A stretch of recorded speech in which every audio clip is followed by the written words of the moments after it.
Namaku Zaila, dan aku tinggal di desa Kelwa, tempat di mana langit seperti lupa caranya menangis. 100 tahun tanpa hujan membuat tanah kami keras, udara panas, dan bibir kami retak seperti batu. Namun anehnya, aku merasa dekat dengan hujan, seolah aku mengenalnya sebelum sempat menyapanya. Setiap sore, aku duduk di atap rumah rayot bersama nenekku yang bisu, memandang langit jingga yang tak pernah berubah. Dulu, hujan datang membawa lagu, kata orang-orang tua, meski aku tak pernah tahu seperti apa bunyinya. Nenek tak pernah bicara, tapi tangannya bisa bercerita. Ia sering menggambarkan tetes-tetes air dengan gerakan lembut, seperti menari. Aku menirukannya diam-diam saat malam tiba, berharap gerakanku bisa memanggil hujan seperti dalam dongeng. Tapi yang datang justru mimpi aneh dan berulang. Seorang wanita bermata air memanggilku dari sumur tua di ujung desa. Sumur yang sejak kecil dilarang untuk aku dekati. Dalam mimpi, namaku diucapkan lembut oleh angin, dan suara itu membuat hatiku hangat sekaligus takut. Aku mulai merasa ada sesuatu di balik kekeringan ini, sesuatu yang belum pernah diceritakan padaku.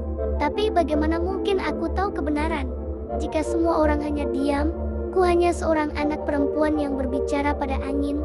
Namun entah mengapa, aku merasa sesuatu sedang berubah. Dan semuanya dimulai ketika angin menyebut namaku untuk pertama kalinya. Malam itu, aku terbangun oleh desir yang tak biasa. Bukan angin kering seperti biasanya, tapi sesuatu yang terasa hidup seperti bisikan yang membelai pelan daun pintu rumahku. Zaila, ucapnya samar. Aku menajamkan telinga, menahan napas, dan entah kenapa, langkah kakiku mengarah ke jendela. Langit masih hitam, tapi di kejauhan, tepat di arah sumur tua, kulihat bayangan seperti kabut menggulung, berputar di atas tanah. Sumur itu sudah lama dikunci oleh para tetua desa karena dipercaya membawa kutukan. Tapi malam ini, seperti ada tarikan tak terlihat yang membuat jantungku berdegup lebih cepat. Paginya, aku mencoba bertanya pada nenek lewat isyarat. Aku menirukan suara angin dan arah sumur dengan tanganku. Tapi matanya langsung berubah cemas dan tegas. Ia menggenggam tangan kurat, lalu menggambar bentuk seperti mata di udara, lalu menunjuk ke langit. Aku tidak sepenuhnya mengerti, tapi satu hal jelas, ia takut aku tahu sesuatu. Sejak hari itu, suara angin makin sering menyapaku. Bahkan saat aku menutup telinga, bisikan itu menembus dada. Ia tidak menakutkan, hanya mendesak, seperti suara seseorang yang telah menunggu terlalu lama untuk ditemukan. Sore harinya, saat desa mulai lengang dan matahari turun perlahan, aku kembali ke atap rumah. Tapi kali ini, langit terlihat aneh. Ada semburat merah muda di tepinya, dan awan tipis menggantung sesuatu yang tak pernah kulihat seumur hidupku. Saat itu aku tahu, ada yang berubah. Lalu angin kembali, lebih kuat, lebih jelas. Zaila, datanglah. Kami menunggumu. Aku gemetar, bukan karena takut, tapi karena hatiku untuk pertama kalinya ingin tahu kebenaran lebih dari apapun. Malam itu, aku menyelinap keluar saat nenek tertidur. Langkah kakiku ringan tapi jantungku seperti genderang. Angin membimbingku, seolah ia tahu jalan. Sumur tua di ujung desa itu berdiri gelap dan sunyi, dikelilingi batu-batu yang ditumpuk membentuk pagar sederhana. Tak ada yang berani ke sini sejak dulu, tapi malam ini, kabut tipis mengelilinginya, berputar seperti menari di atas tanah. Aku mendekat perlahan. Sumur itu tak tertutup seperti yang diceritakan orang-orang. Kayu penutupnya telah lapuk dan separuh terbuka.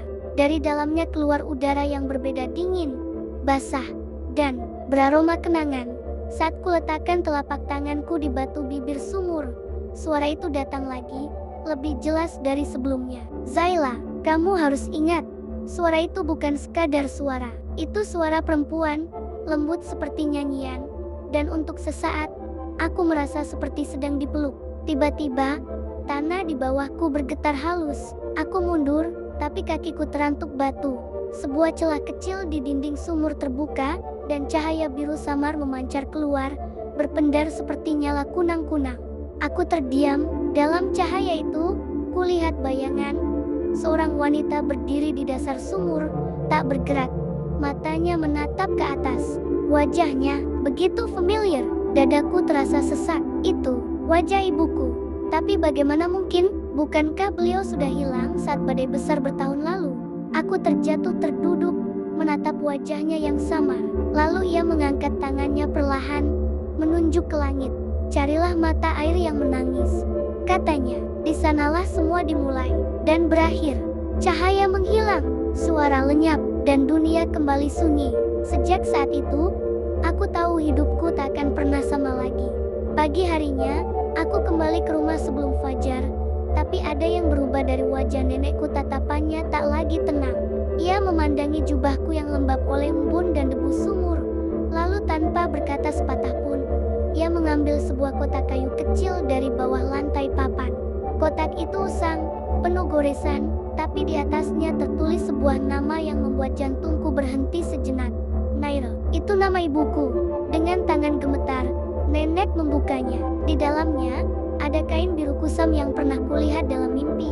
Sehelai kalung berisi batu bening seperti embun, dan selembar kertas tua yang nyaris hancur. Tulisan di atasnya terputus-putus, tapi aku bisa membaca satu kalimat utuh. Penjaga air tak boleh mencintai tanah, sebab cinta mereka akan menjadi kutukan. Aku menoleh ke nenek, dan air matanya mengalir diam-diam. Dengan gerakan pelan, ia menggambar dua lingkaran di udara, satu untuk langit, satu untuk bumi. Lalu ia menyatukannya dengan garis yang bergetar. Aku mengerti, ibuku bukan hanya wanita desa biasa. Ia adalah bagian dari kisah yang dihapus. Mungkin penjaga air, mungkin pemberontak, tapi yang pasti, ia menghilang bukan karena tersesat di badai, melainkan karena sesuatu yang jauh lebih besar. Dan kini, suaranya kembali memanggilku bukan sekadar untuk diingat, tapi untuk dilanjutkan. Hari-hari berikutnya, aku merasa dunia tak lagi sunyi. Langit mulai mengirim awan kecil, angin membawa aroma asing seperti tanah basah yang tak pernah datang. Dan malamnya, mimpi itu kembali. Ibuku berdiri di hadapan mata air yang memancarkan cahaya, dan di belakangnya sebuah pintu batu terbuka perlahan. Suaranya lembut namun tegas, "Kau harus datang sebelum tanah ini lupa cara mencintai hujan." Kalimat itu menggema dalam pikiranku berhari-hari, bahkan saat aku berjalan di antara sumur-sumur kering dan pepohonan yang meranggas. Aku tahu, aku tak bisa lagi berpura-pura menjadi anak biasa. Ada sesuatu dalam diriku yang terhubung dengan langit, dengan air, dengan kisah yang tak pernah selesai ditulis. Maka pagi itu, saat embun terakhir menguap dari tanah, aku mengambil keputusan. Dengan bekal sepotong roti keras, shawl tua milik ibuku, dan kalung batu bening pemberian nenek, aku berjalan meninggalkan Kelwa, meninggalkan keheningan yang sudah terlalu lama menahan kebenaran. Nenek tak menghalangiku. Ia hanya memelukku erat dan menggenggam tanganku seolah ingin menitipkan semua kisah yang tak sempat ia ucapkan. Lalu ia membentuk gerakan terakhir dengan tangannya, 3 jari terbuka, lalu ditutup perlahan. Itu adalah gerakan yang selalu ia lakukan saat hujan diminta dalam tarian lama. Aku membalas dengan senyuman, lalu melangkah ke utara, mengikuti peta dalam mimpi. Perjalanan tidak mudah. Tanah yang kutapaki retak dan panas. Udara membawa suara-suara aneh, kadang tawa, kadang tangis, tapi tak pernah datang dari arah yang sama. Saat malam tiba dan aku beristirahat di bawah pohon mati, cahaya biru samar muncul di kejauhan, seperti bisikan dalam bentuk cahaya. Aku mengikutinya tanpa ragu. Cahaya itu menuntunku ke sebuah lembah tersembunyi, yang tak ada dalam cerita siapapun di desa. Di tengah lembah itu, berdiri batu besar seperti pintu, dengan guratan yang menyerupai gelombang air. Dan saat kutempelkan telapak tanganku pada permukaannya, aku merasa sesuatu dalam diriku bangkit. Seperti ingatan lama yang tak pernah kuingat. Seperti air yang mulai bergerak di bawah tanah yang diam. Saat telapak tanganku menempel pada batu itu, permukaannya bergetar halus seperti jantung yang perlahan bangun dari tidur panjang. Guratan menyerupai gelombang mulai menyala lembut, membentuk lingkaran-lingkaran cahaya biru yang merambat ke tanah. Lalu, suara pelan terdengar, bukan dari luar, tapi dari dalam dadaku sendiri. "Kau telah sampai, Zayla." Tapi belum semua ingatan kembali. Batu itu retak perlahan, membuka jalan ke dalam tanah. Tanpa ragu, aku melangkah masuk. Di dalamnya gelap, tapi udara terasa basah. Setiap langkah yang kuambil bergema, namun tidak kosong. Dinding-dinding batu menyala biru saat kulewati, memperlihatkan lukisan-lukisan tua, Seorang perempuan berdiri di antara awan, mengalirkan hujan dari rambutnya. Anak kecil menari di bawah air. Dan terakhir sosok yang sangat mirip denganku, berdiri di antara dua dunia, satu kering dan satu mengalir. Nafasku tercekat. Siapa aku sebenarnya? Tiba-tiba, jalan di hadapanku terbuka pada sebuah ruang luas. Di tengahnya, mengalir sungai kecil dari batu kristal, dan di ujungnya, duduk seseorang. Sosok itu membalikkan wajahnya dan dunia seakan diam. Itu ibuku. Tidak dalam bayangan, tidak dalam mimpi, tapi nyata. Matanya bersinar biru seperti langit sebelum badai. Ia tersenyum, tapi senyumnya mengandung duka yang tak bisa dijelaskan. Zayla, katanya, kau datang lebih cepat dari yang kupikir.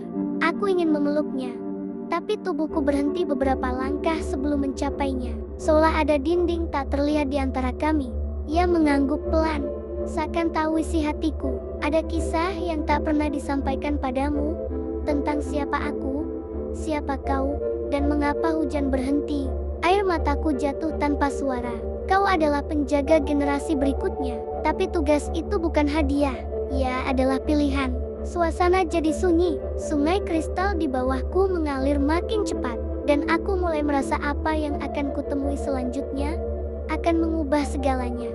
Ibuku menatapku dalam diam, lalu bangkit dan mengulurkan tangannya ke arah sungai kristal yang mengalir di antara kami. Zayla, bisiknya, air ini tak hanya membawa kehidupan, ia juga membawa beban. Dengan sentuhan jari-jarinya, sungai itu terangkat perlahan ke udara, membentuk tirai air yang menampilkan gambaran masa lalu bukan dongeng, tapi kejadian nyata.